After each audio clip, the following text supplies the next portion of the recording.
Today we talk about how can you get premium on your Badoo app. We go to figure out the solution or know how you can do that on your app. So all you have to do, you just go down, click here on profile down here.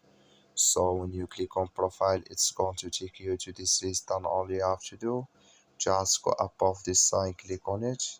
Then it's going to take you to next step here. Then all you have to do now, just click here on account preferences, then come to next step here, then you click here on verification here.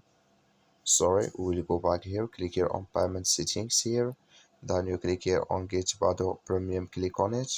Then here if you want to get premium, please here or just premium, and here if you want to choose 1 month or lifetime or 6 months, just click on any of this you want to select here. So then you click on continue, then it's going to take you to, so uh, I have to need some photo in my in my account. But if you have it, just click on continue, then it's going to show for you a list to add your card information.